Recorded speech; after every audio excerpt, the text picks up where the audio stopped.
Okay, the false start right there. I am so sorry, guys. Router reset on myself, so that's just my bad. But guess what? We are back, and we are ready to do some quality meter burn action. So good evening. Welcome to the newest session of Meter Burn podcast, hosted on live on Twitch TV. In this series, we aim to shed a bit of light on everything that's competitive gaming in an entertaining and educational format that's easy enough for all to kick back and listen to. Don't forget that we can take your questions pertaining to the current goings-on in gaming topics and subjects via the Twitch chat, or drop us a line on Twitter at Meterburn TV. Now, before we dive headfirst into the current topic, I want to give a shout out to our sort of partners like Dynamic Custom Beadworks. Chris and his team work diligently to bring you the latest and greatest in custom designs and customer service. Now, with this partnership, you can take 10% off your order by using the promo code METERBURN at checkout. For more information to place your order now, head to dynamicbeadworks.com. Be sure to follow the brand on Twitter at Dynamic Beadwork, and be sure to check out their store on Facebook as well. And pertaining to Wednesday's podcast, we also have Marvel Live, hosted on twitch.tv/Team Spooky. They just recently attained this partnership with Team Spooky, and congratulations to them. Catch them on the first and third Tuesdays of every month at 9 p.m. Eastern with Mr. Kinder Party and Persia. Really good guys. Without the way, come on in, kick back, and burn a little bar with us, because we're going to take you on a wild ride. As for the introductions, I am the Blacktastic, but I'm not the only one here, because I can't do this by myself. Along with me is my wonderful co-host, Miss Katie Cujo. How are you, lady? Hey everybody, how are you? Hey. What's going on? And we have a packed room here. Yes, we do. So you want to give these guys a little bit of a little bring in with the introduction? Yeah, so basically for this fall season, it's going to be all about the northeast corner. This fall, we're looking at the major tournaments that's going to be happening, and these gentlemen here are the guys that are orchestrating and running these tournaments. They're going to be going over a little bit of what the tournaments have to offer, maybe some little special behind-the-scenes tips and tricks on if you want to have maybe a little Rambats at your place, how to orchestrate things, and special things going on at each tournament that they're having that we can look forward to going to these tournaments. We're focusing on the New York area, and we're focusing on Canada.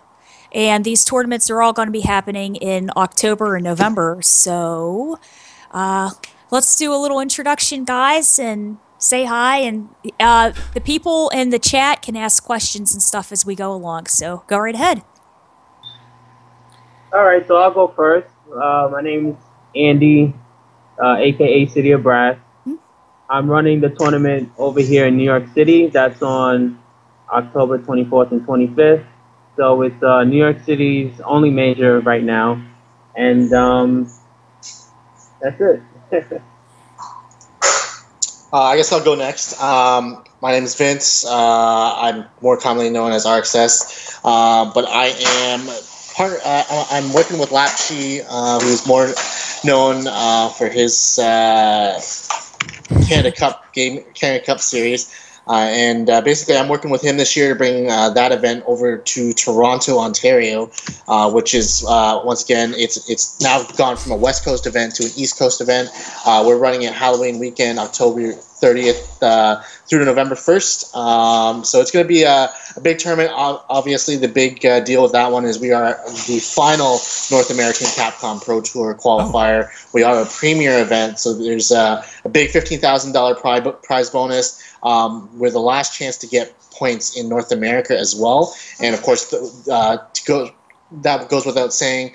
The winner of Canada Cup 2015 Ultra Street Fighter 4 will be heading directly to San Francisco for the Capcom Pro Tour finals. That's nice. That's okay. Really cool. My name is Ride Ismail. Nowhere near on Hollywood scale as Vince here, so it's more on a smaller scale.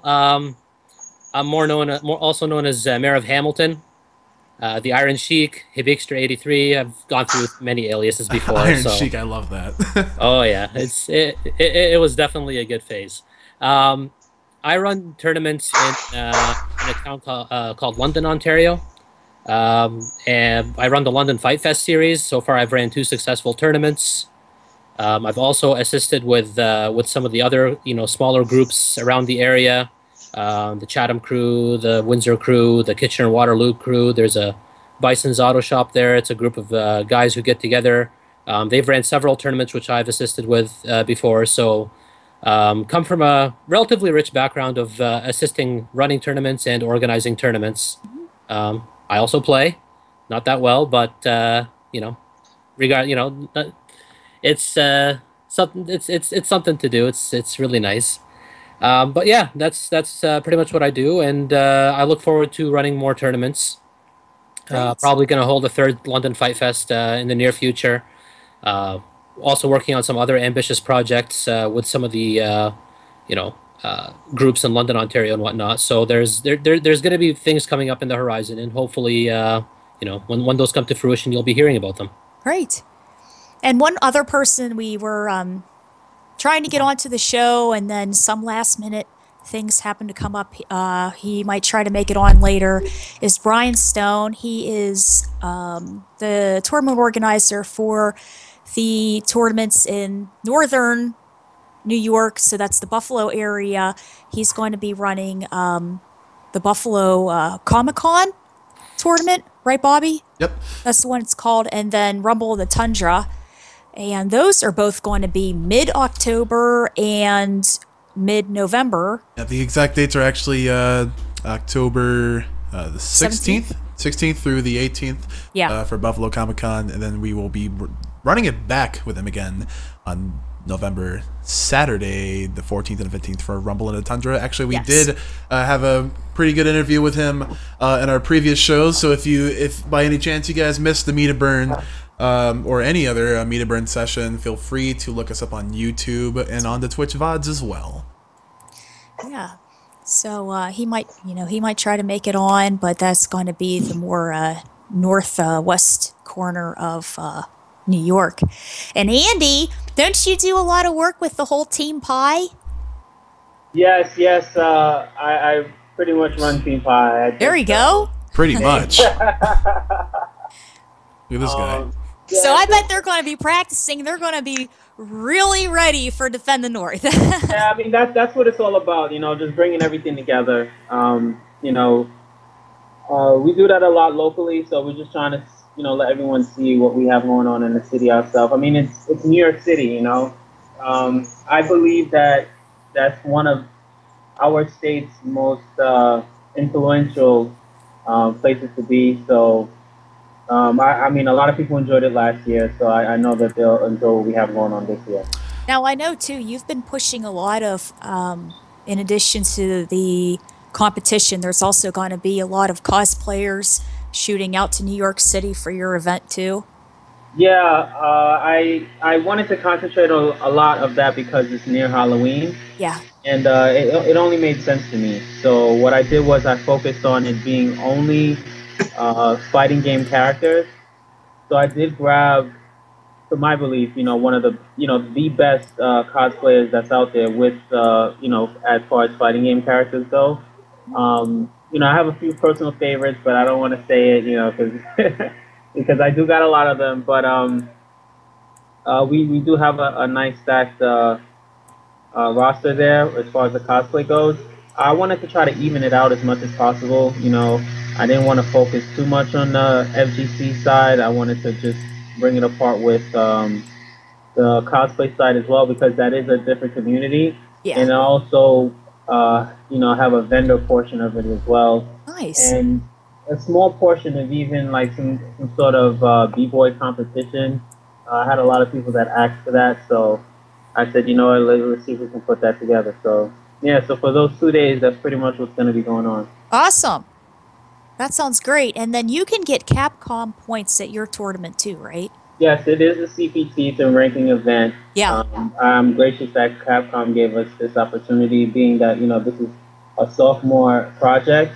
I guess, like I was saying in the beginning, New York City is a very strong, has a very strong presence. Community. Yeah, I'm sorry. No, you're good. A real strong community as far as the FGC goes, and I mean, everyone will pretty much see for themselves in that day. That's awesome. And I know, Vince, with you guys, you're going to be, constructing the whole Canada Cup thing. You also have Capcom points, and there's going to be some cosplaying happening in your neck of the woods too, right, guys? Yeah, I mean, definitely, we don't have a choice. It's Halloween, so Yeah. we're definitely we're working on something to do with cosplay. See, because you know what I'm thinking about doing? I'm going to get Zeus out there. I'm going to put a brown wig on him. I'm listening. This is Katie.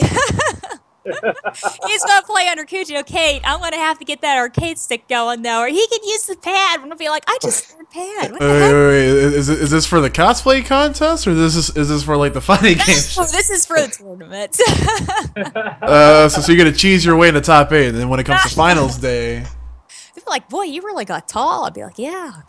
Katie got buff a little bit. You know, a little bit buff. Working on that tan.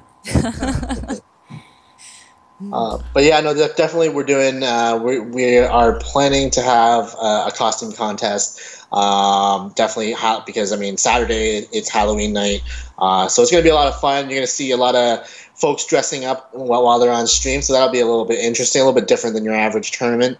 But yeah, once again, I mean, I gotta say big thanks to Capcom for doing the whole Capcom Pro Tour. It's really something that ultimately they didn't have to do from the beginning, but they're doing it because they support the community, which is huge, and especially for Canada Cup. Us being a premier qualifier, which is even a step up from being a points qualifier, we are literally the only Capcom Pro Tour event in Canada. Wow! So it's a big deal for us. Obviously, you know, we always say, hey, you know, we look up to the U.S. tournaments because you guys, you got all the great players that are out there. I mean, Canada's got great players. Don't get me wrong, but the concentration of really good players is just on a whole nother level in the United States. Okay. So pretty much you're going to be having all of your Canada guys trying to tie forces to run this thing together, because it sounds like it's going to be, well, obviously, like you said, your major, this is your Evo, really.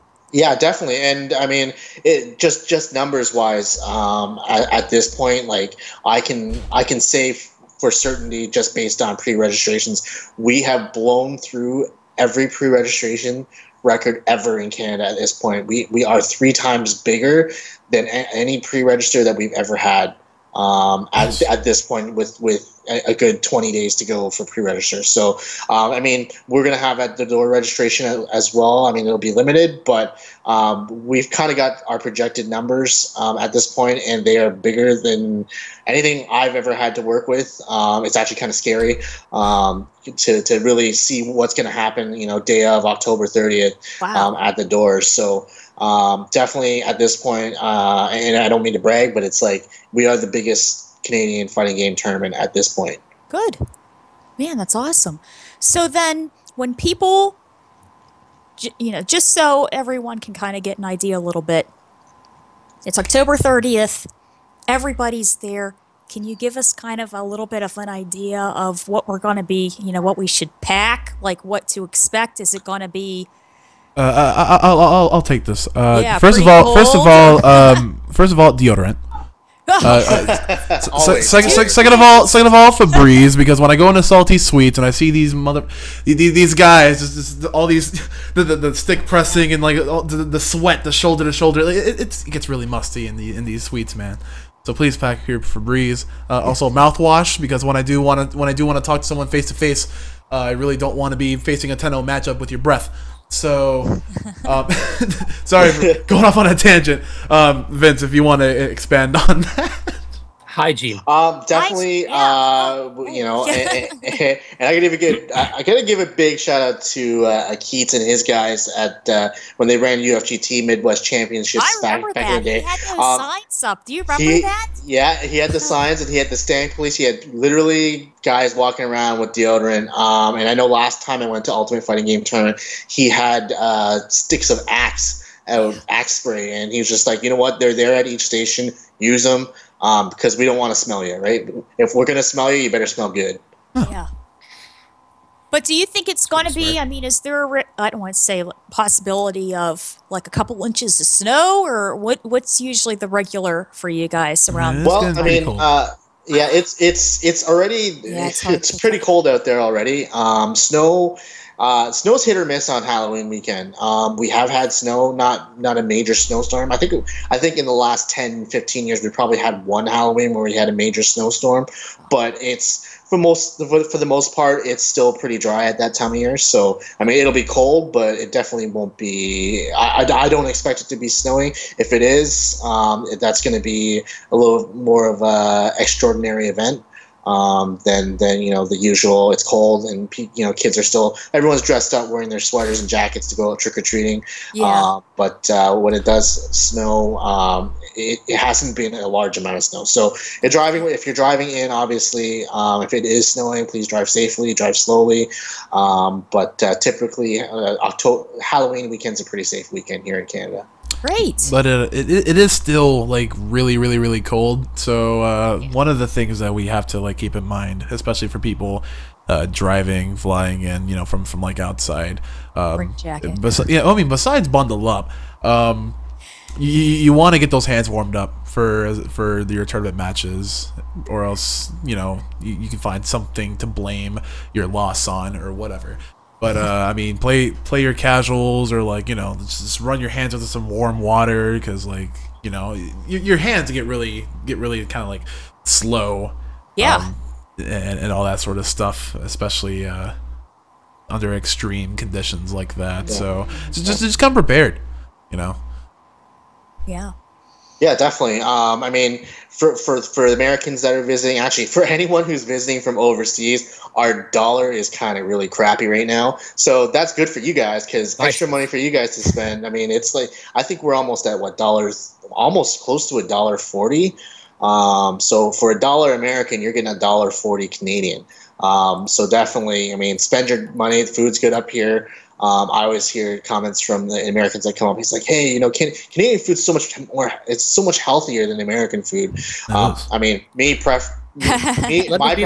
I love American food, so I mean, I come down and I'm like, I'm just gonna eat all the crap that I can get my hands on, because it's just so much better. See, that's how they reel you in, though. That's exactly how they reel you in. Oh man. Let me just say that your portions are very generous. I just want to put that out there. Yeah. Actually, some of the best foods in New York City. I know Andy's like, you can get anything and everything there. I think you can even get butter deep fried. But that's Excuse me? Yeah, seriously. Like you can dip it in what's it called? When you get a funnel cake, Sure. you dip it in funnel cake batter, toss it in the fryer.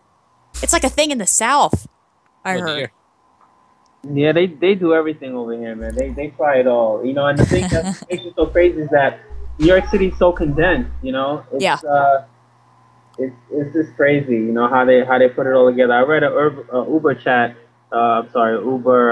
fact not too long ago where they said that New York City is pretty much like one of the most condensed cities in the world, and it's pretty interesting that that it was created like that over here. Yeah. I mean, there's I'm sure right outside of your area, there's got to be in a block probably 20 different restaurants right there. Yeah, that's and that's what's so crazy. It's mostly food. If you look at one block, it'll be more food than anything else. So where specifically in New York is everything going to be held, and then what's really close around it? So if somebody did want to pop down the street and grab something real quick, like what's close, so they don't have to take a taxi or anything. Right. So where this location, this venue it's called the 19th Avenue Exhibition Center. It's actually a movie studio. Oh. So it's in Astoria, Queens, and that area is more of like it's a Latin neighborhood. So the food you'll see there is more so like Latin restaurants, things of that nature. Of course, you have your fast foods like Subway, Taco Bell, McDonald's. If you want to go for that, but if you want to go for something different, there's tons of different Latin restaurants in that area. Nice. Yeah. That's very So cool. How about you guys? I mean, heading up to your neck of the woods, I mean, where is your event going to be, held? And then is there anything within walking distance? I know that's so convenient when, unfortunately there's a Denny's right next door, but at least it's a Denny's right next door. you know? Well, I mean, speaking for Canada Cup, we're at the Sheraton Airport Hotel and Conference Center, which is literally, if you're flying in, it's literally a 4-minute cab ride or Uber ride away from the airport, which is really great for people who are traveling from overseas or flying in. But there are restaurants within walking distance. We've actually got quite a few. They're big box restaurants, so they're like Montana's, Boston Pizza. Mhm. I think there's a Tucker's Marketplace, which is a Canadian style buffet. So there's a few restaurants in the area, which is nice. I mean, you never want to stray too far from the venue, but I mean, for me, it's like I try to schedule my stuff so that everyone knows where they need to be at any given time. So I mean, if you know you're playing in the morning, I mean, you're free to go and wander in the city at any given point once you've done your pools. Nice. I know one thing for sure. I have to get some maple syrup. Whoa. Hey, I maple love that syrup. stuff, huh? Yeah, it's a Canadian. It's really a Canadian thing. Yeah. But hey, if you want real good hearty food, you gotta get poutine. What's that? It's French fries with cheese curds and gravy. Oh, no, I've heard about that. Yo, my interest About is that. peaked now. What? Where can I get some of this poutine? Oh, are you You can go to the Canadian franchise That's called never New York good. Fries, actually. What? Wait, You can go to the, yeah, you heard that right. You can go to the Canadian franchise called New York Fries. They actually have their poutine there. They can drizzle it with bacon. They do all sorts of wonderful stuff to it too. Oh my god. Mm-hmm. Look, man. Yeah, so, I mean, I'm that's, already a big kid as it is, but when I go up there, I'm going to dine. Like I'm about to die. Oh no, we gotta. I mean, there are restaurants that's all they make is poutine, and it's like you can get poutine with like, you'll get cheese curds, gravy, pulled pork, bacon bits, Ooh. sausage, all on top. So it's a You're pretty. Is this a fighting game Yeah, tournament yeah. or is this an all you can eat buffet? Because like. I'm pretty. You're gonna get me. You're gonna be the pre-reg for all this food, basically. Hey, I gotta give you good stuff. I know when I come to the States, it's always like, first thing I go for is like, where's the best place I can get me some nice Southern fried chicken? 'Cause Oh, that's man. my thing. So. Yes. That's good stuff. Sometimes, like, you can get the chicken that's pressure fried or broasted. Yeah. Oh, that's the best. Yeah, You that's guys real. are talking about But man, I food, couldn't man. I am imagine getting putting so the hungry right cheese now. curds on French fries. I don't know. It's That might be a it's- little too it- much for me. You know what? You got to try it once. It's a little different. I mean, you guys, a lot of people. I mean, a lot of chain restaurants will use regular American cheese or cheddar cheese, and it's just not the same. The cheese curds are. You got to try it with real what we call Quebecois, which is the cheese curds. They come from our French-speaking province of Quebec, and they make them a certain way, so they're literally a chunk of cheese, and it's like when you bite it, it's literally squeaky on your teeth. Ooh. Whoa, Ooh. Yeah, so crazy. so when you throw the gravy on top of the fries, it's on top of the cheese. It's a little bit melted, but it's at the same time chewy. Huh. I heard about this once and then I kind of forgot about it. And then when you said it again, I was just like, my God, that's just so different. You Yeah. know? Wow. That's really cool. I've never, I mean, I kind of forgot what this podcast is all about because I really just want to pull out a Yeah, I was gonna menu say, right there was now. like a awkward sound followed by like a collective grumbling of stomachs. Yeah. Oh hell yeah, dude. Okay, so before I get too hungry and before I go on Eat 24, let's talk about your guys' collective fighting game communities. Mr. Can of Cup guy, Mr. Vince, I'll go to you first because questions need to be answered now. Yeah, sure. I mean, I've been part of the Canadian fighting game community for quite some time. I mean, I've been playing since I was a kid. since Street Fighter 2 days. We go out to Toronto and you find the nearest Street Fighter 2 arcade machine, and from there, kind of, we played when we were kids, kind of fell off for a bit. Right. Then college came back around, and it was like, it's like, holy crap, Street Fighter 3 Third Strike, what is this? So we sat down, and that was like 3 years of my college career, literally skipping classes to go play Third Strike. So that's how I kind of got into competitive play back in college years. I won't tell you how long ago that was, because that's a long time ago. Secret safe with us. Yeah. So, it was Third Strike, great game. That's what got me back into fighting games. That's what got me into it competitively. Right. Back then, obviously, I went to my first majors, my Toronto majors. We had the T Series at the time, and then when Street Fighter 4 came out. That's kind of when I got into organizing local tournaments. Funny enough, the story is kind of like I know in the States, you had the original CEO where things kind of fell apart, and Bailey came in. He was the hero of the day. So that kind of had the same story. We had a local. All of a sudden the TOs, called in and be like, I can't make it today. I got some other more important stuff. And I kind of jumped in and be like, hey, I think I can figure out how to run a bracket. We got this. So I'm like, I got this. And it's like, that's how, through my local venue at the time, I got into being a TO.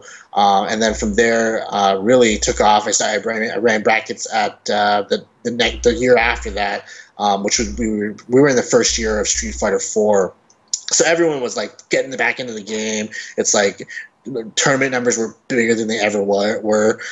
So that's kind of like, I remember the first major tournament I ran, Street Fighter 4 brackets. It was vanilla. I literally that was the turning point for me, because it was a disaster of a tournament. Scheduling was all messed up. I think people were unhappy because we were playing till 3 in the morning. And I remember after the first day, I went home and I was like, I don't know if I'm coming back to this tournament the next day to finish this off, because I feel like a fool.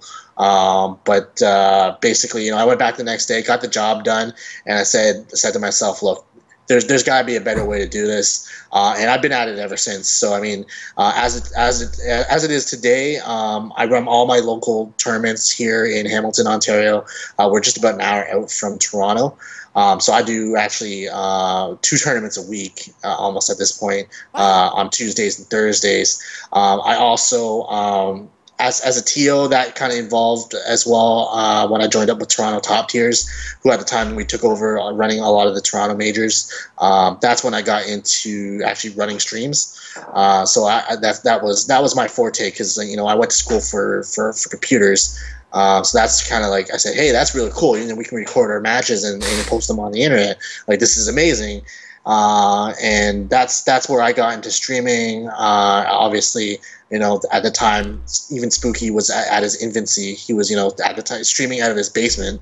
And I remember as he was getting bigger, I remember he invited me over to, I invited one of my friends over to his basement for the weekend, and we're like, you know what, let's just take a random road trip and go hang out at Spooky's basement. That was an eye-opening experience. So that's from there on, I was like, I'm going to be the best Canadian streamer. Nice. And I really took that far. I did all the Toronto majors. I actually ended up working, and this is how I got involved with Canada Cup Gaming, was I actually went, it was the year after, it was the third year of Canada Cup. That was after the whole 895 debacle in 2011. So that was a huge mess. So I had a huge expectation coming into that to make sure that didn't happen again. For those who maybe weren't part of the fighting game community back then, or are a little bit newer, basically 2010, which was the first year, I believe, of Canada Cup, was great. Spooky came and streamed it. Everything went really well. Canada, for the first time, had Japanese players coming out to play in our tournaments. So that was really cool. And then they had 2011, which was the follow-up. and they decided to use a local Canadian streamer, and that would just turn out to be a disaster. I guess it's just the perfect storm of things happening at that tournament. You had a new guy on the block from Canada trying to run the stream. You had Twitch trying to run ads for the very first time. That was back when they first introduced running ads on the streams and getting revenue from that. So that's kind of how it turned out to be. You know, the $8.95 subscriber fee to watch the stream in HD. That was a huge mess. And I came in the year after that and said, look, we're going to run this. We're going to run it perfect without a hitch. And luckily it worked out. So that's kind of where I started building my relationship with Canada Cup at the time. And, you know, fast forward to 2015, I had left Toronto Top Tiers just to kind of spend more time at home and look after myself in terms of health, because I had some health issues at the time. And now 2005, you know, I'm like, hey, I'm ready to retire. And Lapshi comes out of the blue and hits me up on the phone. He's like, you want to run Canada Cup in Toronto? And I'm like, I'm about to retire. It's like, if I don't do this now, I'm not going to do it anytime. So now here we are. It's like we're 3 weeks out, 3.5 weeks out, and Canada Cup is in Toronto, and it's like making the dream happen at this point. I mean, I had no idea what to expect when we brought it to Toronto. Obviously, Toronto's the biggest city in Canada in terms of population. And it's really showing, because our like I said, our pre-registration numbers have broken every record for every major tournament in Canada ever. So I'm really happy at that point. Now, quick question for you, actually. Yeah. Do you think that for this tournament coming up that there's going to be, you know, some type of another Twitch viewer fee, or is it going to be just regular old public? Yeah, so I mean, I can say for certainty, the subscriber fee for the HD feeds, that is going to remain. That is Canada Cup staple. Obviously, we're going to do our best, and we're bringing a great crew in to run the stream. Obviously, Capcom Fighters is coming up as part of the Capcom Pro Tour. I can say that we are bringing Spooky up to run the stream. So I mean, he's always done quality work. Obviously my background as streamer is going to help it a lot. Of course, like I said, I've got background in IT for my day job as well. So I understand, you know, putting all the contingencies in place to make sure that the broadcast is where it should be if you're going to be paying money to watch it. And very much so. I mean, the broadcast is still accessible in standard definition for everyone out there who either can't afford it or doesn't feel that that's worth the money. So that it is still available for them to view on Twitch. Okay. Well, I can say I, for one, even if although I am coming this year to Canada Cup, even if I wasn't, I definitely would support. And I did last year as well, especially in the beginning of the year when Lapchi, he did that $15 or $14 fee. You know, I wanted to make sure to support that and try to get as much people as possible to support it. Also because he put a lot into it. You know, he invested a lot into getting all those players to come out and create that tournament. So I really admire Lapchi for, you know, putting that big investment in doing that, you know, because it's not guaranteed, you know, to get a return. But, you know, he brought out content, you know, and I'm all about content, and that's exactly what he did. Yeah, and it's hard. I mean, I from being a part of the FGC as a member, starting there, and then really moving up my way up through the ladder to, you know, being a TO, being a premier streamer here in Canada, and now running the biggest tournament in Canada. Like, I can appreciate people who think that, you know, hey, you know what, this is not worth my money to have to pay for HD content. But really, what it comes down to, it's progression, and you look at all the other streams that are out there in other games or other themes. You look at all the big esports streams; they all have those options available. I think it's more a matter of progression and working with the scene, getting their feedback. Because in the end, I think. As much as we may not like it or it doesn't work for us, I think in the future, I think that's going to be a big proponent of how fighting game tournaments are going to be able to continue to evolve, because ultimately you can't evolve without some sort of financial backing. It's these tournaments as it is are they're expensive to run. They're a big risk for those who are running them. Obviously, I mean, Andy, I'm sure you know, and you can back this up. When we put a lot of time, it's not just financial investment. It's a lot of time investment for us on our end to try to run these tournaments, try to get you guys the best quality. And really, what it comes down to is the minute details are what will kill us in the long end if we are not able to Focus on all of them. Focus on all of them, right? So it's like you can do all the major things right, but it's like ultimately, if it comes down to one minor detail that people don't like, they're going to hang on to that.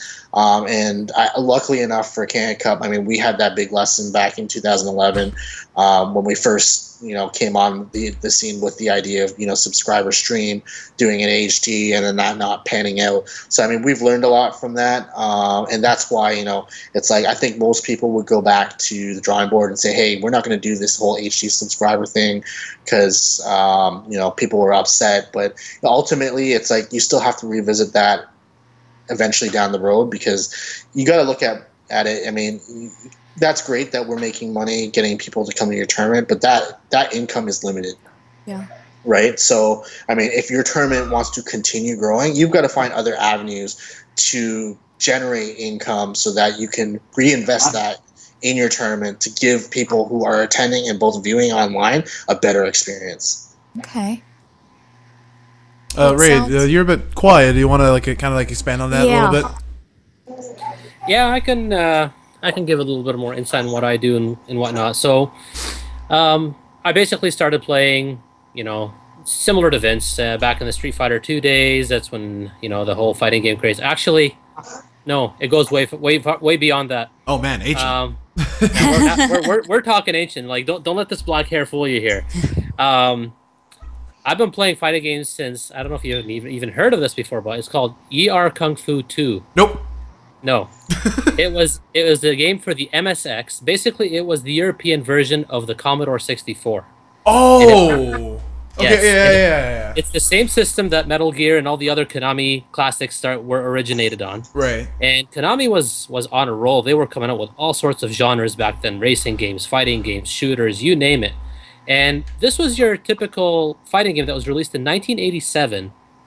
Two people fighting against each other, projectiles, jumping, footsies, all this stuff that you would come to expect from a normal fighting game. But I guess they didn't really realize what the, how big this could possibly get. So they just kind of let it die there. And other companies, such as Capcom and SNK, kind of picked up the ball from there and ran with it, and the rest is history, really. But that's where I started playing my fighting games. Wow. Now, when I started playing competitively is a totally different story. I started playing competitively in 2009, so I could sort of be called an 09er in a way. But I have been playing fighting games since forever, and even before Street Fighter 4, it's mainly been an SNK fighting game, career for me. I've always been into the Breaker's Revenge, the Garus, the Power Instincts, the Art of Fightings, the King of Fighters, all these types of games. So once Street Fighter 4 came out, once things started to become much more mainstream, community started coming up around me, and I've always wanted to be part of them. I always wanted to try to help them grow. And you know what? It's wonderful to see an amazing success story with like Lapchi and Vince and whatnot. But I mean, all of these things, they start grassroots. And I mean, a lot of people, when they want to start their own tournaments, their own scenes, their own things, they get intimidated. They see so many people and so people that are better than them. Exactly. And I mean, and getting balked. that's from a competitive sense. I mean, getting into the scene competitively is really, really, it's really hard. Getting into the scene to try to organize these things, I would say, is equally as hard. And I'm sure Vince can he can agree with that. And he actually mentioned a couple of stories that he went through. You have to go through a lot of hurdles in order to reach your success. And so I started watching these communities grow, and I started taking part in them. I was part of an online forum way back when called SNKCapcom.com. I'm not sure if you're familiar with it or not, but they did assist in running a few tournaments down in the States. So I actually flew down there. Wow. and helped run some HDR tournaments, Third Strike tournaments in Houston, Texas, for one of the conventions down there called Onicon. And that's where I started actually running brackets, and that's where I started getting a feel for, okay, this is how these things are ran. You know, like the timing and all these things. So, you know, coming back and once Street Fighter 4 kind of resurged the whole fighting game community, you know, you start seeing these communities come up. So I wanted to do something for my hometown, which is London, Ontario. Now, I don't live in London anymore, but I did see that they had a lot of fighting game players and a lot of, you know, a sizable community, but nobody really, you know, taking the lead and running tournaments and stuff like that. So I took the initiative, you know, talked to a lot of the guys there, and we got together. We decided to run our first tournament, London Fight Fest, which happened in 2011. You know, it didn't get very big numbers, but I tried to go about it as professionally as possible with, you know, not only like getting all the equipment, getting a good venue, getting a good streamer, which happened to be Vince at the time as well. Nice. But we also got sponsors as well. So we were trying to you know, really figure out how can we make these tournaments sustainable so that we, you know, it would be worthwhile, you know, creating partnerships, making them grow. You know, it all starts from somewhere, and you have to take that lead. You have to kind of do that whole cold calling, tell them, hey, this is what I want to do. You know, if you want to be a part of this, you can, et cetera, et cetera. And you know, and I can safely say both Fight Fests had a you know, a decent turnout. There weren't very big tournaments again. London Fight Fest 2 happened last year. Vince also happened to be streaming the fighting game portion of that. That tournament had you know, your Ultra Street Fighter 4, your Marvel, and it also had Smash Melee. Yeah. So you know, it totaled about. I think the final turnout for that tournament was about I want to say 94 people that came out to it, which is you know, not very big, but not very small either. It was definitely something that I've never done before on that scale. Right. But you know, it ran smoothly. You know, we had a go. We had the sponsorships and stuff, and we ended up breaking even, which you know, which a lot of tournament organizers can say that's actually a success story if you can break even, because a lot of times people tend to lose in these, especially like when you're looking into the minute details and whatnot. You know, you come day of the tournament, you're like, oh my god, we need more power bars, or oh my god, we we forgot this or that, or half our venue just lost power because we overblew a circuit. You know, that stuff, you got to provision for all that stuff. And the more tournaments you run, the more you learn about it, and the more you learn more about your community in general. So I was going to say too, isn't it, you know, usually how the path goes is in the beginning you're going to take a loss, and then hopefully you'll even out, then you'll start making some type of a profit. But I mean, in the beginning they say you're always going to, honestly, the biggest driver for anybody, because it's such an investment initially. Right. Oh yeah. And it's like what Vince said. It's not just an investment with money. It's an investment with time, and it's an investment with all sorts of other things that could be a complete drain on you. And honestly, the main driver for all this is your passion towards the fighting game community. If you know, people who have the passion for the community, people who want to actually see, you know, people come and enjoy themselves and compete, and you create that environment so that, you know, the community that you come from can get better as a player base and start competing on a broader scale. Right. I mean, that's what every community leader or tournament organizer's dream is. And I mean, money honestly it's very important, but I think it's one of the lesser important things when it comes to running these things. Especially for your first couple of events, you're going to take a hit. No doubt you're going to take a hit. Yeah. But and be prepared for that. I mean, you can provision it and avoid that hit, but the provision is going to take a lot out of you as an individual too, because there's a lot of things that you're going to overlook. Not trying to discourage anyone, you know, it's more or less just kind of giving them a fair shake at what to expect. But like, you know, you see all these huge tournaments in the States and stuff, and you know, even Evo, that all started grassroots. They all started grassroots. None of this has, you know, I mean, right. None of these got any big like corporate sponsorship or anybody coming in and be like, okay, we want to run this and we're just gonna gather a bunch of people and let's do this. No. This all started from passion. This all started from a bunch of guys who are just like, you know what, let's make this bigger. And that's where you know, you get results like Evo, you get results like Summer Jam, you get results like Canada Cup. But you got to start somewhere, guys. Like, and you know, don't just because a lot of these other places they've already grown to such great magnitudes. Don't think Right. there's no more room. There's always room to grow. There's always room to build a name for yourself and for your community and stuff. Just go at it. And you know, also building on what you're saying, once you try to start or take over or help whatever it is, once you do it right and then hopefully keep doing it right, you make that image and then you make that perception. And if you This can keep especially holds true pushing it. with Vince's story. How, like, you know, his first batch of tournaments were all like, you know what, this is kind of a bit shoddy. It wasn't really well received in that sort of light. But every year you just come back, keep coming back, keep making it better. Yeah. And then like you really have to fight for respect when it comes to the fighting community. Right. Like I'll say this, like, we are kind of like some of like the most like entitled people or self-entitled people when it comes to like, hey, maybe we deserve this, or maybe we deserve that, and like, you know, all this sort of like shady stuff. So like it's like up to, you know, a select few amount of people to actually, you know, make a difference when it comes to keeping mostly everybody happy. I hate to use this word a lot, Yeah. but there's a lot of a kind of like an elitist attitude of There people is. who feel kind of entitled, There is. who feel like, okay, you know what, like you're trying to run this thing, but you're only gonna get 20 people, so why should I even support you, type of thing. And you know what I say to that? Just do it. Just do it, and if you build it, they will come, and eventually they'll keep coming if you're doing things right. You know, don't let the naysayers take you down.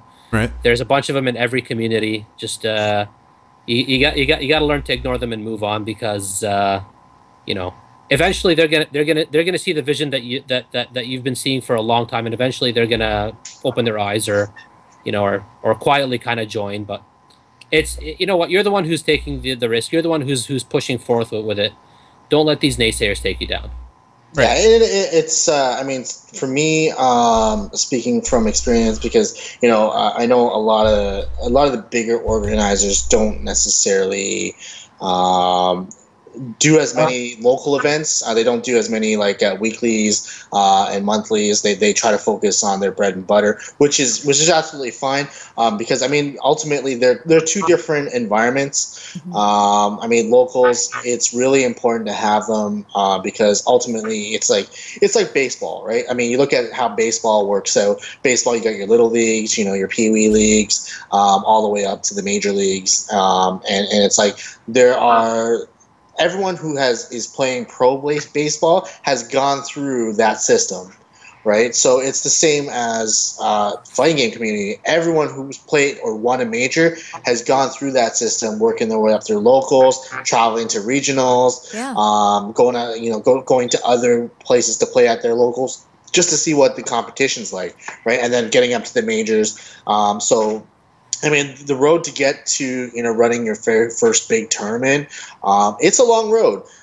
There's, you know, some places have an easier time doing it than others. I mean, locale has a lot to do with it as well. I'm blessed to be in a city that we're not, you know, we're always referred to, we're next door to Toronto. It's like everyone goes, why go to Hamilton when you can go to Toronto, play better players? But ultimately, I think really what it comes down to is how you represent your community, how the people in your community represent your community. And I always hear it is basically, it's like people will come play at your venue or at your events because they feel welcome.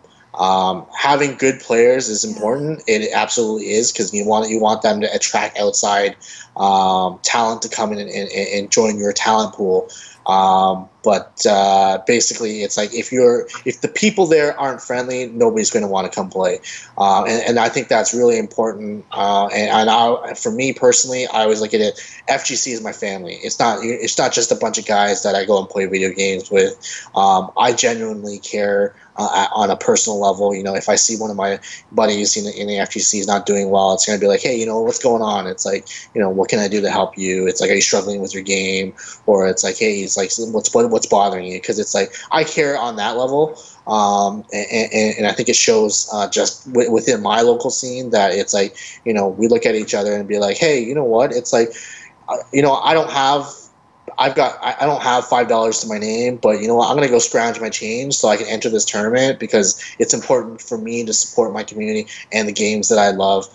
So you know what? I'm gonna go out of my way to show up and play in this tournament, even if I'm gonna go 0-2. But I'm just there to have a good time and support and make my community look good.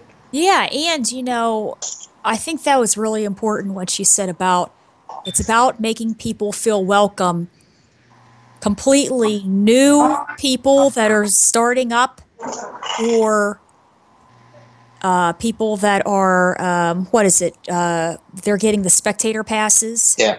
or the cosplayers.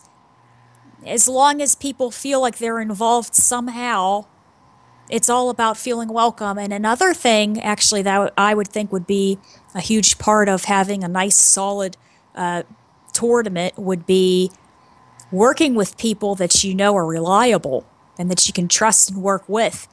Because, yeah, because you guys can't do it with all the money and personal time being put in. If you guys don't have a solid team of guys that you can work with That's right. all year, you know, that's a tremendous amount of work, you know. Oh It yeah, is. and definitely like I speaking for myself, I'm an extremely terrible person for trusting people. You know what? You know, I would say 8 out of 10 times if I can do it myself, I'm gonna go and do it myself. Just based on the fact that I know that you know if anything goes wrong, I know it's on me. I can take responsibility for it. I don't like putting people under the gun, but at the same time, you can't do everything. You got to start looking for people who have that drive, that motivation, and maybe not even at that moment have that motivation, but are able to be influenced by you know my love of the game to go and say, hey, you know what? It's like I can do what Vince is doing, right? It's like it's not that hard. So it's like for me, I lucked out. It's like the people in my scene are great. You know, I got a couple guys that are now. You know, I go to my local tournament that I run. I don't even touch the brackets. I make the brackets and they run themselves. Because you know I got 2 3 guys who are considered regulars. They'll go and go, hey Vince, it's like you're busy running the stream. Let us take care of the brackets. We'll run and we'll just call our matches. It's not rocket science. You know, you do it once or twice, you get to work out the kinks. And for me, that's a huge weight off my shoulders. I can focus on, you know, making the stream look good, commentating, and keeping, you know, the stream viewers entertained. And ultimately, obviously, I mean, there's folks now that are working with me to, you know, do simple things. It's like Vince needs to play his match, or Vince wants to play in the tournament. So, you know, we're going to change the names on the stream so that, you know, people have up to date names on the stream when they're watching, right? So it really becomes a team effort, and absolutely, you're right. You can't do everything yourself. You got to have a team that you can trust, and ultimately, I mean, those people. You know, maybe they'll take over in the future. You know, it's like time's limited, right? I mean, we all live on this earth. We all love video games. Doesn't necessarily mean that's what you'll be doing for the rest of your life. Right. We all hope we all have that hope, but the reality is like you got to be prepared at some time to say there's going to come a day where you say, is this what I want to keep doing, and is this what I want to do for the next year, next 2 years, next 5 years, and you really have to prepare for that because you may leave the scene or leave that community, but that community needs to go on. Yeah. Right, so it's like it's really important to help people that are part of the community understand that, and so you can build that legacy and you build a really strong foundation for the scene. Andy, what do you think about all of this? I've been listening to everybody here. Well, I mean, I guess, I mean, I agree with everything what Vince is saying. He brought up a lot of good points. And I mean, it pretty much reminds me of how when I started, because I got into the scene in 2001 competitively. Nice. And, you know, me coming onto it, you know, I fell in love, you know, just like what he was saying. You know, I see it like everyone is family after I've been heavily into the scene. Well, I try to help people as much as possible. I remember a few years ago, James said it best. He said, we are the best community, and I do feel that way. And you know, we have I would say compared to other communities that may be around, we may be considered small, but to me, we're big. And one of the biggest things that I've been trying to do from the beginning of me being a part of the scene is to try to make us get bigger. Um, the first major tournament I ever went to was East Coast Championships. Like I was saying in 2001.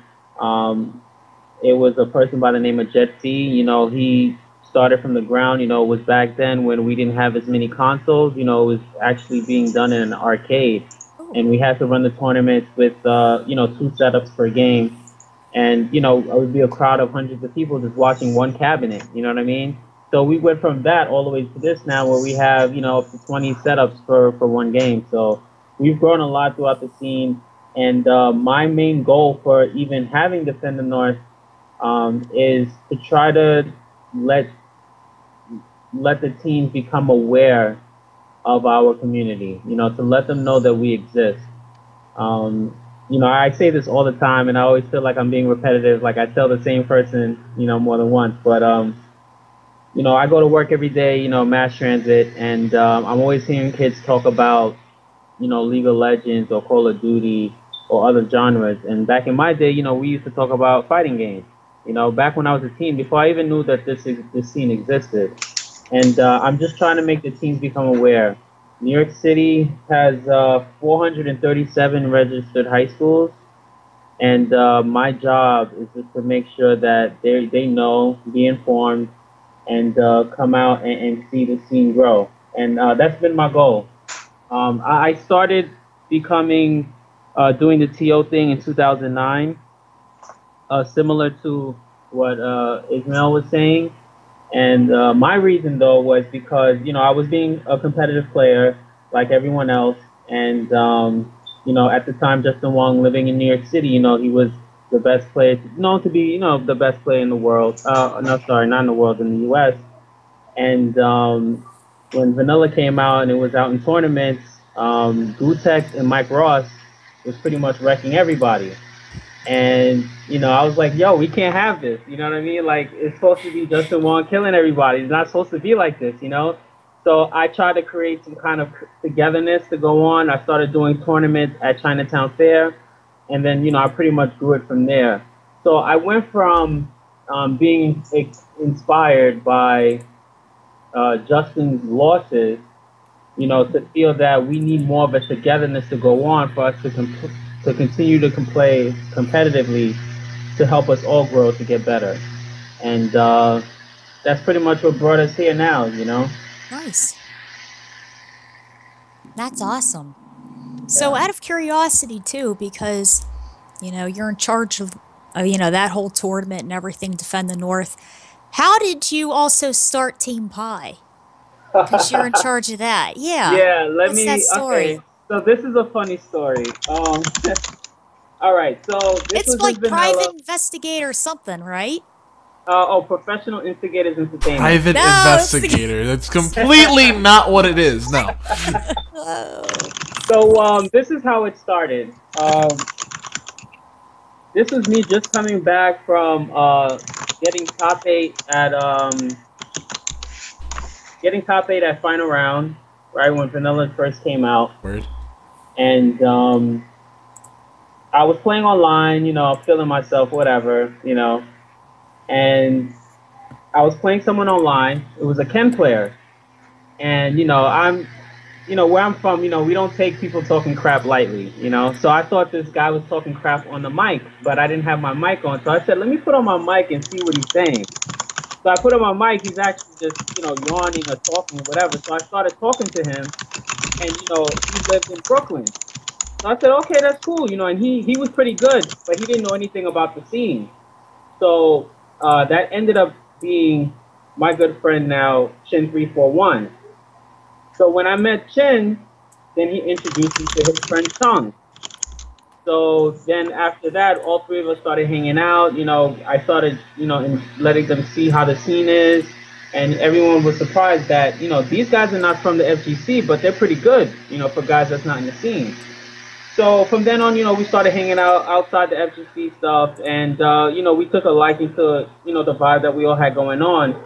and I knew Cy way longer than that. I pretty much knew him pretty much within the second year of me being a part of the FTC, and I pretty much dragged Cy into like being a part of the team because he pretty much wanted to be completely detached from it. He wanted to just go to CTF, kick everyone's ass, and then go home, and live his life. He didn't want to be part of the team. So anyway, I've always wanted to try to create a community. So I said to myself, you know what? Why don't we start it small? What made me want to do that was when I went to final round, and although New York City, we have a bunch of little cliques, right? We're always competitively against each other. We'll talk crap in each other's ears and all of that. But when we're out of state, we're always together. So Noel Brown is actually the one who helped me realize that. I'm like, wait a minute, like me and Noel were always against each other because we played other games other than Street Fighter together. But then now we're in final round and like we're like talking shit to other people. You know what I'm saying? Because we're from New York City. So I just said to myself, you know what? We need to have something like this within our city too, like just to keep it competitive but together at the same time. And Chung was the one who created the name. He's good when it comes to things like that, and it pretty much got taken from there. I mean, we're pretty much a close knit group. It's not like we grab people up like saying, "Hey, you're good. Let's put you a part of the team." It was people that we felt that we could have a good vibe with. Yeah. And it kind of worked out that way, and I'm glad that we've made all the accomplishments we've had. We've been recognized for a lot. We're definitely humble. We all have our own different talents, and we're definitely looking forward to Street Fighter V. I mean, I'm looking forward to it too, not because of the gameplay myself. It's just to see my boys how they'll get to flourish. Because a lot of people would say, "Oh yeah, you're only good because you have this character here," But these guys have brains, just like everyone else does. So I'm just looking forward to see the new talent that's going to happen in Street Fighter V. Yeah. I know you guys bring a lot of hype too because, man, I'll tell you what, when Smug and Sanford, they go back and forth and everything, I'm like, oh my God, these two. Jeez. What makes it so funny is that, I've known Sanford since I've started the scene, even though I didn't know him at the time, but I just seen him play. I always liked his play style. Yeah. Although, getting in the scene later on, my favorite player was always Combo Fiend. Yeah. And I always wanted to see these two go at it. When I finally seen them go at it, it reminds me of that, when Smug and Sanford played. Because, Combo Fiend always has some, outlandish stuff that just outsmarts you, you know what I mean? And the same reactions that Sanford gives to Smug is the same reactions I remember when he played Combo Fiend, you know what I mean? So it's always funny to see those kind of reactions out of Sanford. But he's calmed down a lot though now, Yeah. But when it first when when it first was happening, it was a lot of controversy, it was a lot of entertainment. And I'm glad that, these guys, they're all cool with each other now, and that's what we're about. New York City, like I said, has a bunch of different cliques, But Defend the North, I'm glad to say that I was able to create this project because this event, everyone is involved. HOC, which is House of Chaos, Bikuteki, Spooky, Pi, of course, Optimal Gaming, PAG. We have so many teams in New York City. But at this day, they'll all be together. So I'm looking forward to seeing that. Great. Yeah, well, I mean, all you guys sounds like there's so much to look forward to. It's all in a very short period of time. So if people are going to start pre-registering, keep pre-registering.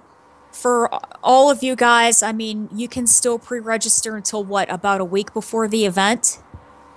Yeah, mine ends October 19th. Okay. I was going to end it, which was actually yesterday, but I have an administrative assistant, Emily, I think you know her. Yeah. She pretty much convinced me, said, "Hey, Andy, people are not used to this. You got to end it later than that." So, I said, okay, you know what, I'll extend it. So I've extended it. Yeah, we're like last minute people here. You Yeah, gotta remember. Yeah. So We're the ones that are like running on the plane when the door is like ready to close, you know? New York's the reason why I wanted to do that is because I was trying to push people to try to pre-register is because a lot of people may not realize, we do charge more at the door typically, Yeah, but we still would prefer the pre-registrations more than people showing up at the door because that makes a big delay. It offsets your projections, right. because it has a lot to do with setup and schedule. Yeah, So yeah. my first DTN, well, the first DTN that was created first in New York City major last year, 2014, I had 200 pre-registered. So I'm like, okay, this is a pretty good turnout. I said, okay, I'll have probably 100 at the door. But I actually had 400 plus at the door. Whoa! Yeah, I wasn't prepared for it. Of course, I'll be prepared for it this year. Um, but yeah, I wasn't prepared for it, so it created a lot of delays. There were not enough setups for certain games, Yeah, and a lot of people were upset. But I couldn't feel bad because the people that were upset were the ones that didn't pre-register. right. So that's why it's very important to pre-register. I find that to be more important than the tons of people that'll show up at the door. But like I said, definitely ready for it this year. We have a plan on how to speed up the lines. I'm pretty sure once we do it, a lot of people will start doing it afterwards. Nice. So Well, I know for us here in Pittsburgh, there's definitely a car heading to Canada Cup, and I have a buddy here that actually has some family in New York, and he was going to head to your tournament and to see his family and everything. And if he was going to do it, I was going to try to hop in the car with him. It's just that, like I said, I think it takes like about like 8 hours or a little bit longer to try to get to New York City. So that's why a lot of the guys are kind of like, they can't make it out. But from Pittsburgh, what? from Pittsburgh, Yeah, from Pittsburgh. it's 8 hours from Pittsburgh to New York. Wow, I Yeah, didn't know that. yeah. Wow. So I'm like, well, I mean, if there's a Ouch. car going, I'm going to try to get in the car, and then I'm going to be one. I'm going to be one of those last minute registrants, and you're going to be like, that bitch right there, get her No, out. no. Well, Wow. Who the hell that's is this? that's the good kind of thing, But like I said, either whether people pre-register or not, this is going to be an event where everyone will have fun. I'm sure the other events as well, Canada Cup and the Rumble tournament as well. Because like what Vince and Ismail was saying, we all have a passion for this. It's more so about the enjoyment of the event more than Yeah. anything else. And we all have our different ways of trying to express that in our events.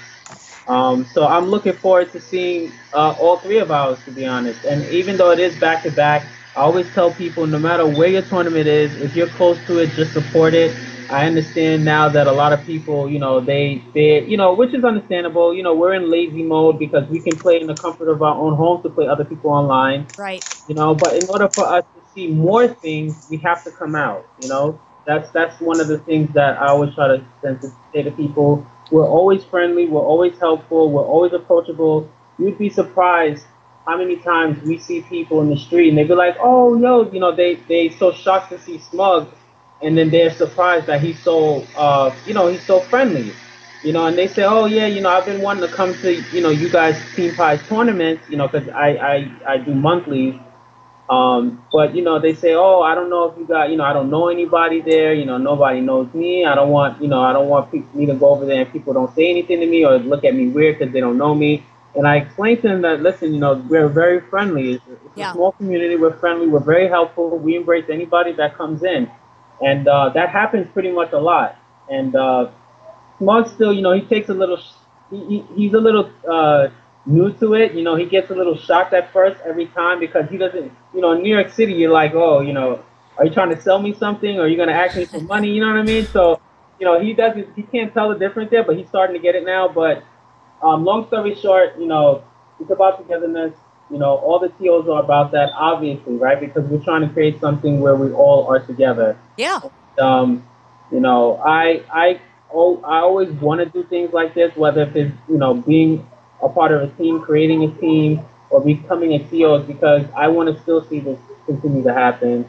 I live. I always say this word wrong. I live vicariously through these good players now. Yeah. I like to see them play.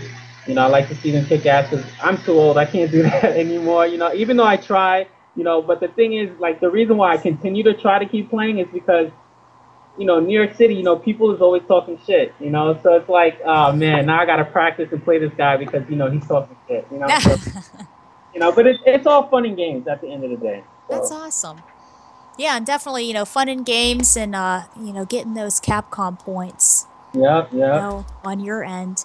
And, Speaking of getting great, and, Capcom points, Vince, though, let me what? let me ask you a bit of a hard question here. Yeah. And since you were going to Vince, I want to go to Vince.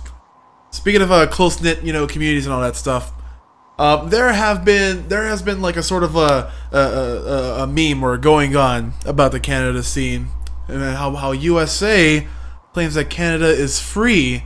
Oh my God. In some cases, now I'm not a supporter of that.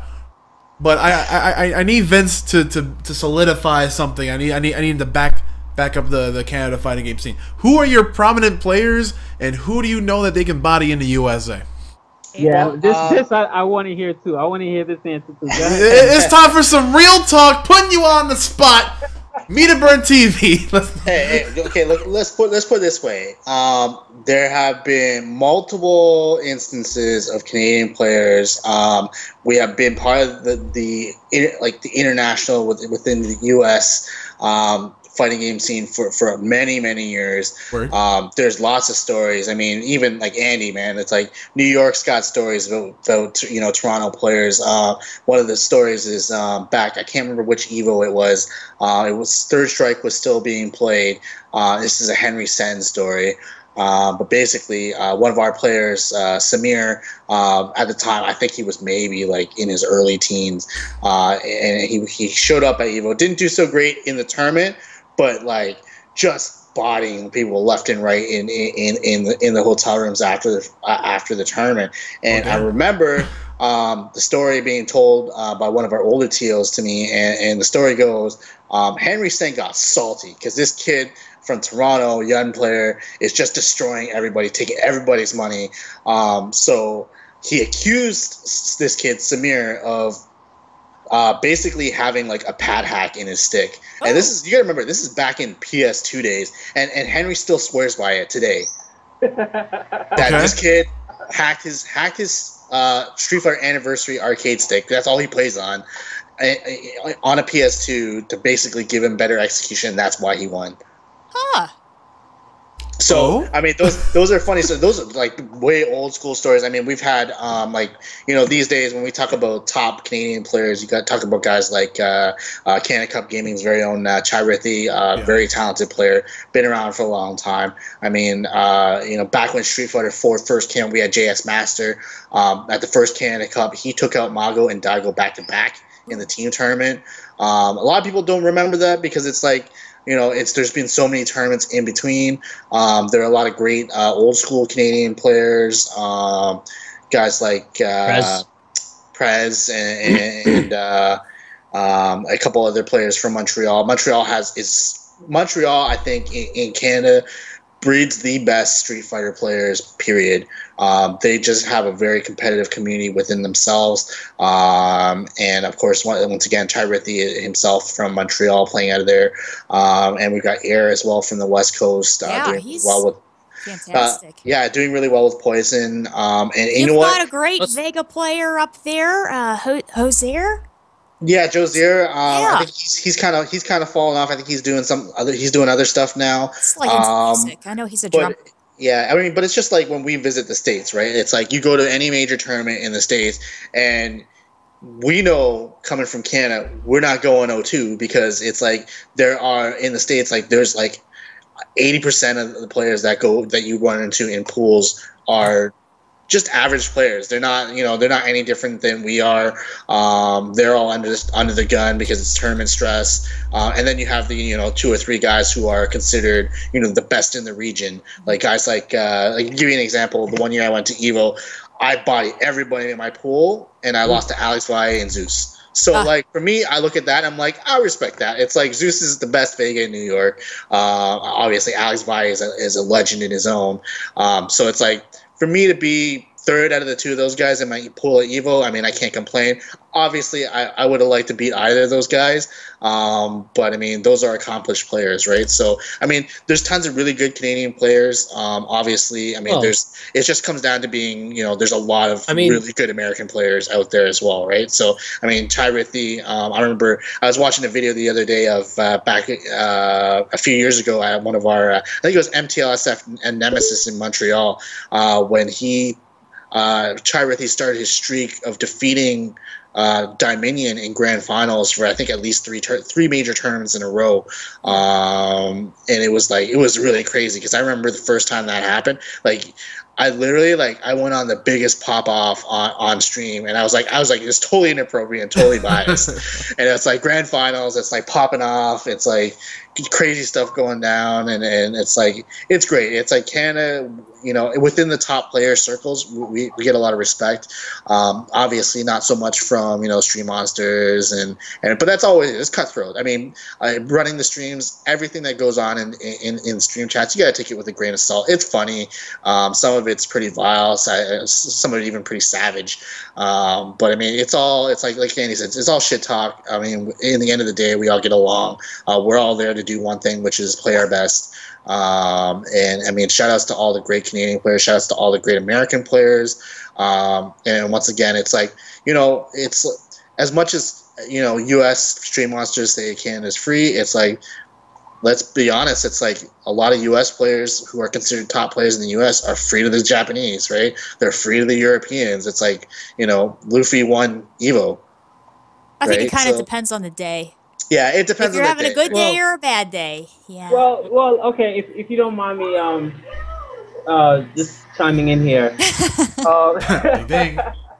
I mean, because you gotta let it out. You just gotta. I mean, don't get me wrong. I love Canada. Okay, everyone there is friendly. You guys are as friendly as hell. I love all of you guys. I'm friends with Air. I'm friends with Elias, Timo TV. Shout outs to them. But this is just my opinion. I'm not speaking for everyone else. But in my opinion, after JS Master and Arcade Kid, after they left, there hasn't really been much, going on with the SGC scene, the competitors. I can contest that. I can contest that. Look at top 3 in Mortal Kombat and Evo this year. 3rd place, Honeybee from Toronto.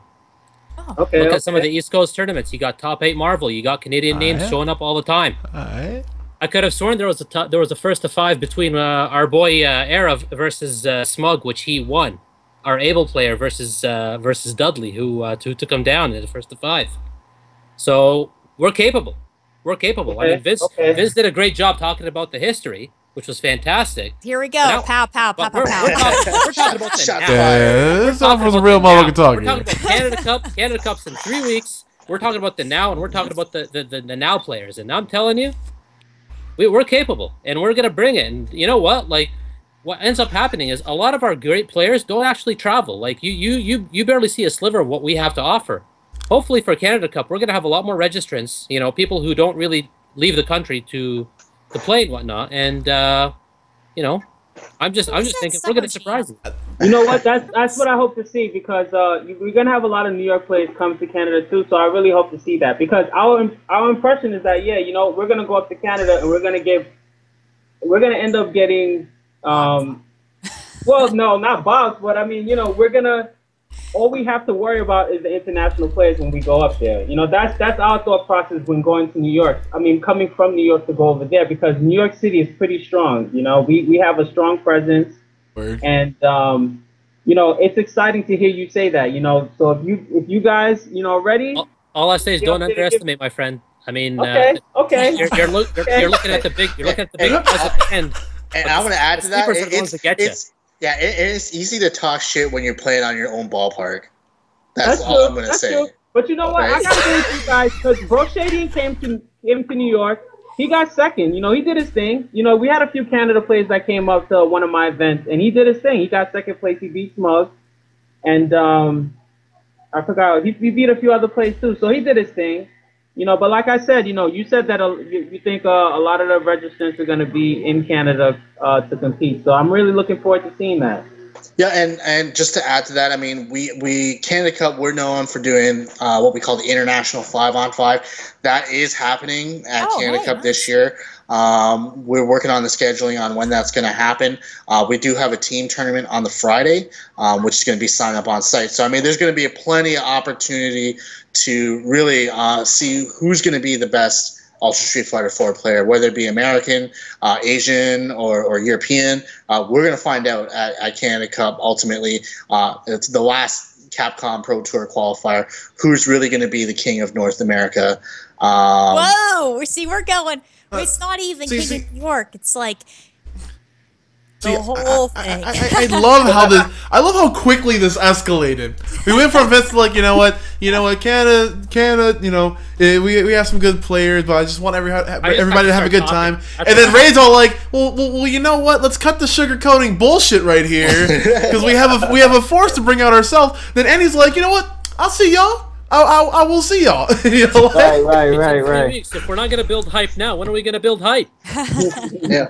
That's okay. That's okay, Andy. Just don't let the West Coast come steal your thunder. Oh, right? I know.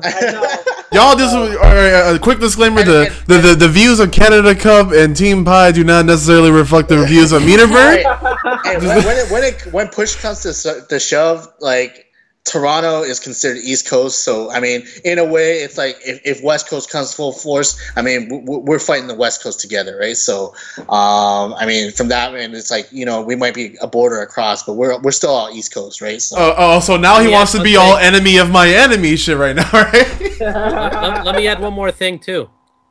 When it comes to Toronto tournaments, we get carloads of Montreal players too, which you guys probably don't see very often. Okay.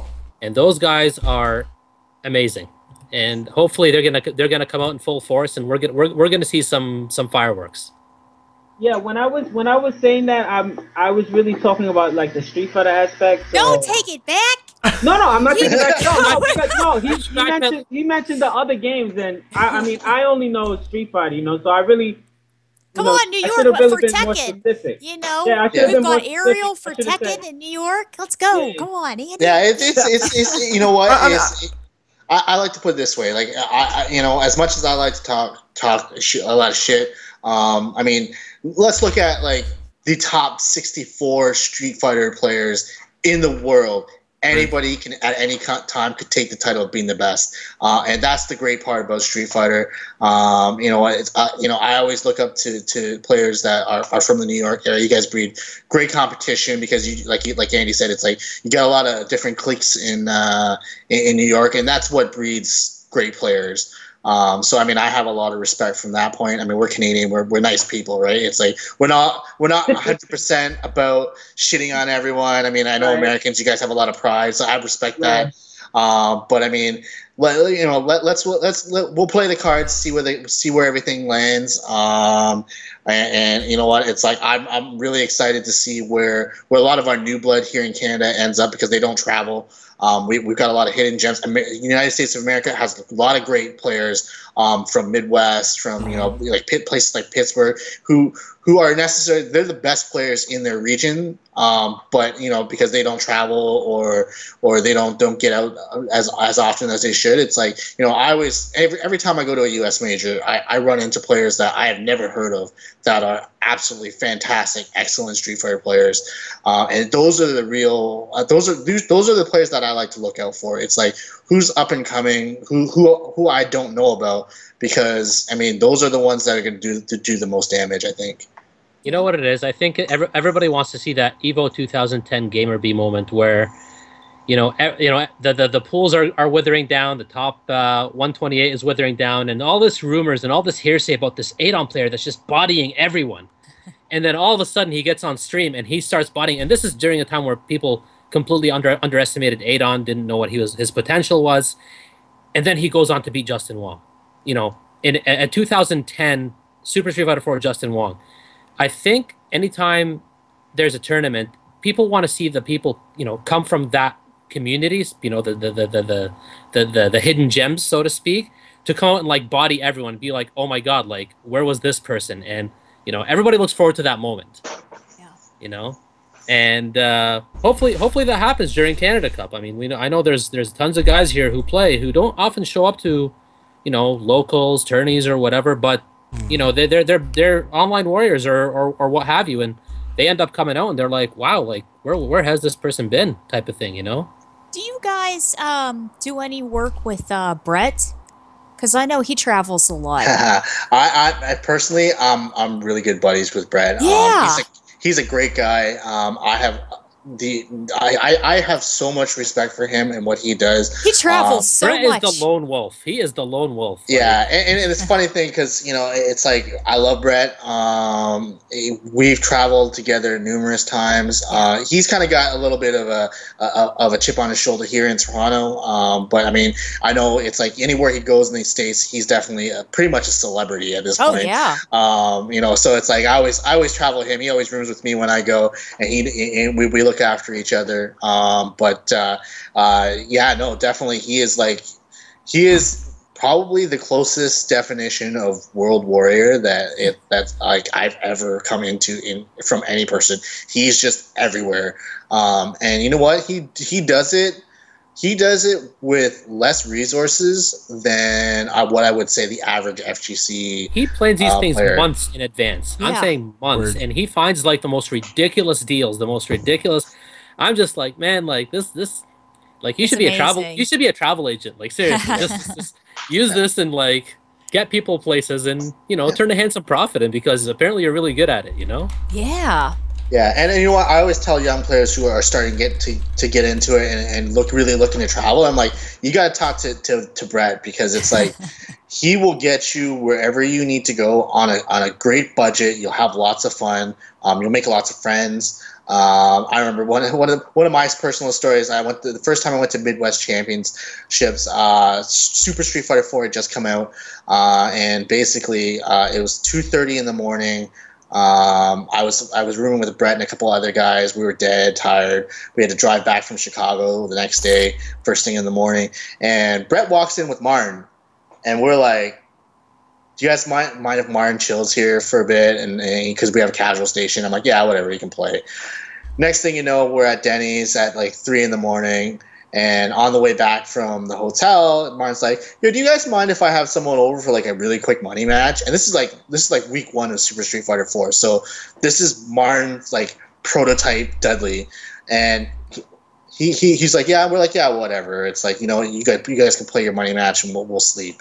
And lo and behold, it's Alex Valle that walks in.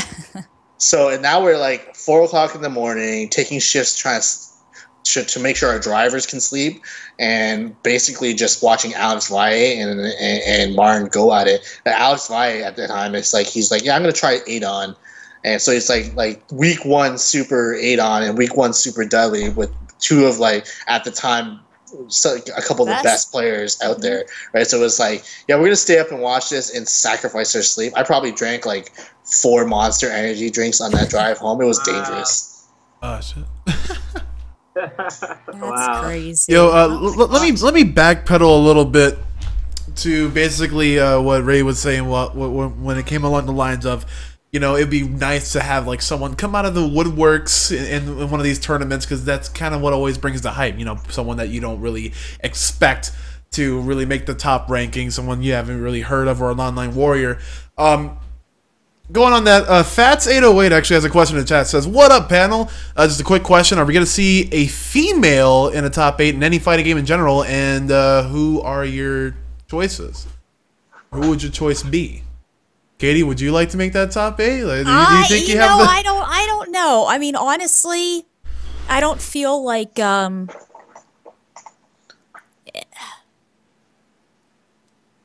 Come on. I'm gonna try to word this very carefully. Out with it. When I first started playing back in like 09, I thought there isn't going to be an issue. I'm going to be able to, you know, learn the basics and learn the fundamentals, and I'm going to be able to get there. But now, knowing how many nuances are actually in the game, involving framework, learning the frames for all the different characters, learning all the different matchups, things like that. It's so much more of an in-depth kind of thing. The more that you get into it, the more it's involved. Right. So, with that being said, it takes a lot of time and it takes a lot of good practice time. You know, Right. it's not just wasting time; it's just hard practice time. So with Quality over me, quantity. when I was really starting to get into it, you know, I started to have some problems like with my hand and stuff like that. And then I realized it also involves a lot of if you can meet up with people face to face and play, because you can't do much online, you know, and it's hard for me to meet up with my buddies all the time because they live a little bit further away, or for us to get our schedules together. And I know for me personally, for me to get to top 8, I can solidly say I would have to work my ass off starting now, and it would take probably 3 years. Okay. So I don't think I'm the one. All right. So, the rest of you guys, is there any female fighter in your neck of the woods that really has like the ability to make it out, just kind of claw your way out of that pool of sharks in these tournaments? Do you think? I personally, I'm sorry, go ahead. I was just saying, I'm going to be honest, and within my communities, the smaller communities, our female player base is almost non-existent. So, and the ones that are there generally don't invest the time to reach those levels. Similar, on the same line that was what Katie said. It requires a lot of time and investment, and from what I can see, there's nobody in at least in my communities who has that drive, so to speak, or they would rather invest themselves into other things, involving the community, because it's not just the players that make up the community. Like you'd be amazed, and actually you would know firsthand the number of different skills and professions that it takes to make these things happen. So oftentimes they find themselves, such as this podcast, for example. This is a great way to publicize, bring people together, discuss these matters and whatnot. And you guys found a great venue for that, and you're doing a fantastic job. You don't have to necessarily be a player in order to make something of yourself in the community. Which is all fine and good, like these are very solid points across the board. But come on, Vince. You gotta have like your own Kaya police. You gotta have your own Sherry Jennings. Yeah, definitely. We do have female players that do put a significant amount of time into the game. Personally, one of the players that I always like to sit down and play casuals with is a girl named Becca Blade. She actually drives. She drives like literally, I think it's like an hour and a half drive to a Toronto tournament for her. So I mean, she shows up every once in a while, and I know she puts time into the game. She's got a pretty solid rows. Do I feel like are we going to see a female in top 8 at Canada Cup? I don't know if we're going to see like an American in top 8 or even a Canadian, because it's like the bracket is going to be it's just going to be ridiculous. It's the last North American Capcom Pro Tour Premier qualifier. I mean, there are going to be so many people gunning for it. It's near impossible to say that even, if I could say, 100% guaranteed there's going to be an American, I wouldn't say 100%. Because there's enough overseas talent coming to basically be like, it's completely not within the realm of possibility that the last North American qualifier has no North American players in top 8. Wow. Yo, pie guy, come on, you gotta have. Hey, I'm not trying to say shots fired at the United States, but it's like Vince, you're so diplomatic. Just come out and say, bro. What do you want me to say? I could feel tension building up. He's like, you know what, man? Let me say some shit. I'm gonna give you the chance to say that shit. Then come on. No, Vince is being PC, but he's also, he's also correct. I mean, the talent because it is a premiere. So Mad Cats make sure to always go to all the premier events. Right. So that's at least 7 of them alone. And then there's a lot of international players coming to Canada Cup as well. So I do understand what he's saying. It's going to be difficult, but New York City always does it. Always does it. So I mean, at least top 16 at least. So I'm confident that New York City will come up there and do their thing for that event. Yeah, and absolutely, and Looking New York forward to it, always man. does. I mean, Arturo is a great supporter of the Canadian scene. He always has been. Spooky always loves coming up here when he gets his chance. I mean, Yipes has been here, Sanford has been here, Smug's been here recently. And I mean, we all respect the New York players because I mean, realistically speaking, I mean, you guys are our closest U.S. link. Doing Big East tournaments in Philly, obviously defending North in New York as well. I mean, Andy, you said yourself, you've seen Canadian players show up at your tournaments. So I mean, for us, I mean, we have a deal of respect for you guys. At the same time, it's like I know in the minds of our Canadian local Toronto top players, they're looking to take out America's best. So I mean, I'm glad you say that because I got a question for you. Here What if we had a 5v5 New York versus Canada? What would happen? Oh. What would happen? Oh. Okay. If you're gonna play, stir the pot here. Play that card. I will say that. I mean, it's tough because it's like you're saying the entirety of Canada versus New York. So I look at it. We've got a big talent pool to pull from. We've got. That sounds even. Yeah, we got. Hey, you know what? We've got Ty Rithy, who's taken out, is always a good finisher at a lot of majors at Evo. He's taken out Dominion, so that's the one New York player already, right? And it's like we've got Air. We got Air, who does really well internationally. I don't know what his record's like against American players. He took out Smug in Canada Cup. that's the tournament. Yeah, the Canada Cup, right? Okay, and we got Canada the Broshadian who most recently took out Smug as well. Right. So I mean, you guys have got Sanford, you got Zeus. That is one that is a wild card for me. I don't have any recollection of the times that he's played Canadian players or lost to a Canadian player. But I mean, we've still got guys like Snafu and Riceta who are very good. Riceta took out Infiltration in pools the one year at Canada Cup. So, I mean, we've got a lot of solid players. Don't count them out. But definitely, I mean, if you guys want to call it and say, hey, New York versus, Canada, definitely we'll set it up. There's room for it. I don't know if there's room for it in the main schedule, but, I mean, that's what the after party is for. That's what the suites are for. And I'm sure some will have a stream. And don't worry, if New York loses, we'll have it on YouTube. If New York loses, I like it. Stirring the pot right here, Meet and Burn TV. So what is it? What is it, Pie Guy? Is you gonna back down from that? Like what is no, absolutely not. I mean, we would only want to. I mean, of course, I'd have to ask the. Yeah, I can't speak for the players. I mean, right. They got to play each other. Right? I'm pretty sure they wouldn't mind, but they would only want to do it only if they are confident. You know what I'm saying? It's not like we're trying to push it to happen. You know what I'm saying? But that's, we're all about competition. So I know it wouldn't be a problem for them. Yeah, and for me, from my end, I always look at it, I'm a tournament organizer. I will do my best to serve what the players want to see, what the viewers want to see. But ultimately, and just to follow through with Andy, it's up to the players. If they don't feel confident in wanting to play each other, I mean, it doesn't matter what we say or do or schedule.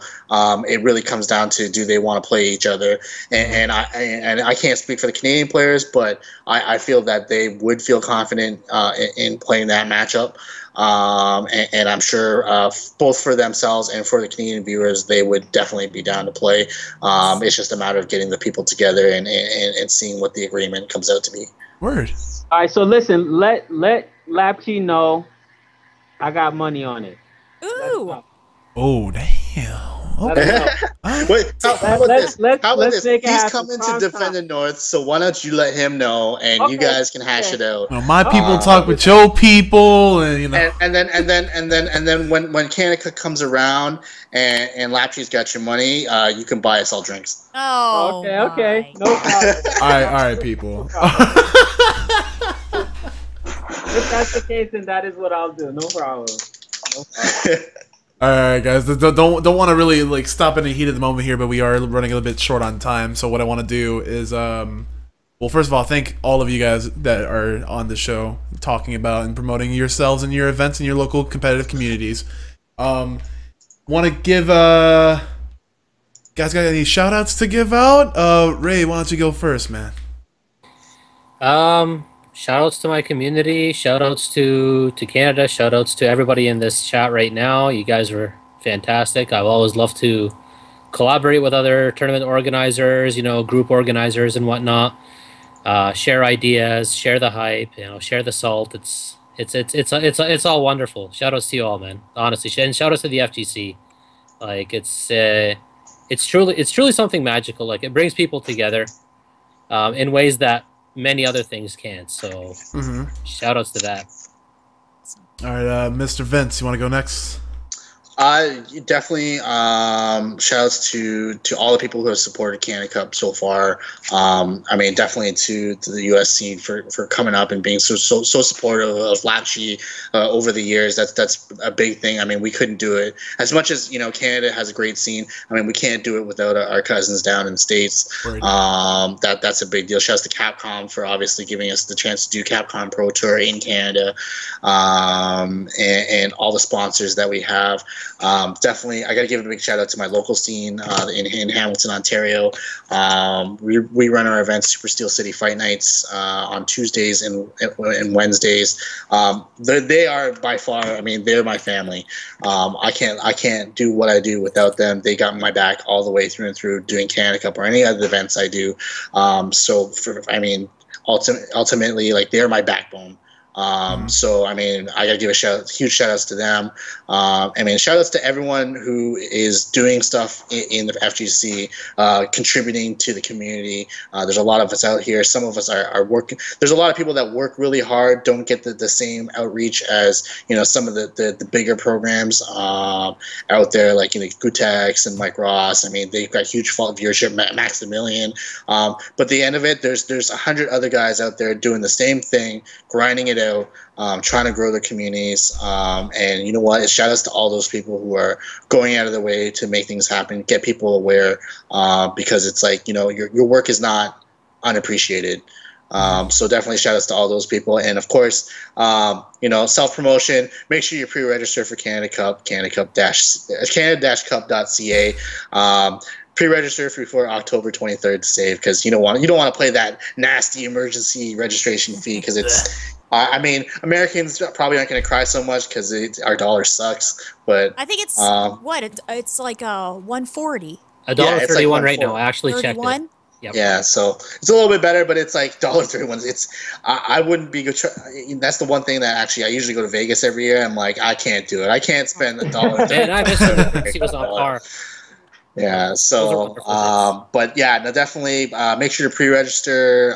Shout out to all our sponsors, and hoping to see a lot of Americans, a lot of overseas competitors as well at Canada Cup. And I'm really excited to see how Canada does in a real major, because this is, like I said, I mean, the biggest tournament we've had at this point ever. So looking forward to see how everyone does in all their respective games, and it's going to be really exciting. Awesome. All right, Mr. Vincent. Last but not least, Mr. Pie Guy. What did Katie call you, Mr. Private Investigator? That's horrible. All right, man. Lay us down with the shout outs, bro. Yeah, so I just want to thank you guys for bringing me on for this cast, and just wanted to give a shout out to my team, Team Pi. Thank you everyone for listening to us. Definitely check out the website defendthenorth.com, and it'll definitely speak for itself that it's definitely going to be an enjoyable event.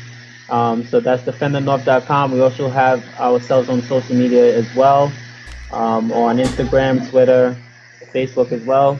And that's pretty much it. Thanks to our sponsors for making this happen.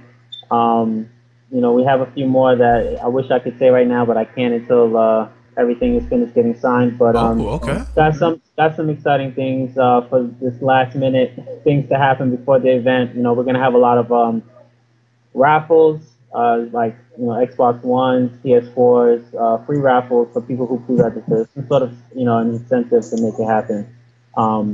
But yeah, so like I said, check out the site. You'll see all of that stuff. DefenderNorth.com, and thanks everyone for listening. And for a future reference, if you haven't caught up on all the seasons of Meet a Burn or all the sessions of Meet a Burn, be sure to check it out on the YouTube page. We will be uploading this episode over the weekend, so if you do see this over the weekend, you'll hear me say this message again, which is completely irrelevant, by the way. Anyways, that will be doing it all for this session. Our next session will actually be on October 14th. We're going to be returning on Wednesdays at 9 p.m. Eastern. Shout outs to Mr. Raid, Vince, and Andy for again coming on the show and talking about their competitive and collective fighting communities. This is all about fun, and be sure to register for Defender North and Capcom Cup and everything else. I mean, please go out. Don't be just a stream monster. Support your events. When I do upload this, everyone's social media and everyone's tournament info will be at the description below, so you literally have no excuse to miss it. So for Miss Katie Cujo, Raid, Vince, and Andy, we're going to be bidding you farewell, and until next time, take care, guys. Bye. Thank you very much. Thank you.